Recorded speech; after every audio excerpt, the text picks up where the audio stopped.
பிரதீப் ரங்கநாதன் இப்போ இருக்கிற ட்ரெண்ட்ல பயங்கரமா படம் பண்ணிக்கிட்டு இருக்காரு, ஹேட்ரிக்கா கொடுத்து தள்ளிட்டு இருக்காரு.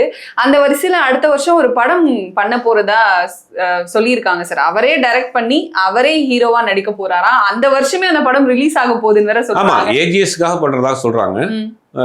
அவரே ஹீரோவா பண்ணி அவரே டைரக்ஷன் பண்ணி.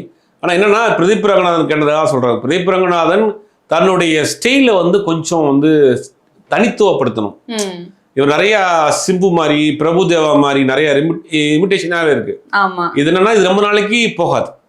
அவர் கதையை வந்து ஒரு வித்தியாசமான கதையை சூஸ். லவ் டுடே படத்துல யார் நடிச்சிருந்தாலும் போயிருக்கோம், கோமாளி படத்துல யார் நடிச்சிருந்தாலும் போயிருக்கோம், கோமாளி படத்துல நடிக்காட்டியும் கூட டைரக்ஷன் பண்ண படம். ஆனா அந்த மாதிரி கதையோர படங்கள்னால ஓடிடுது. இவரை தனித்துவமாக ஹீரோவா தனியா நீங்க எடுத்து வச்சு பாத்தீங்கன்னா நிறைய பேருடைய ரிசப்ஷன் இருக்கும். ரொம்ப நாள் போக முடியாது. ஏன்னா நல்லா கதை சூஸ் பண்றாரு, நல்லா டைரக்ட் பண்றாரு, ஓரளவுக்கு யங்ஸ்டர்ஸ் மத்தியில பல்ஸ் பிடிச்சிருக்காருன்னு வச்சுங்களேன். ஆனா அவர் வந்து ஒரு ஸ்டைல மாத்தி இவருக்கான ஸ்டைல உருவாக்கலன்னா ரொம்ப கஷ்டம்.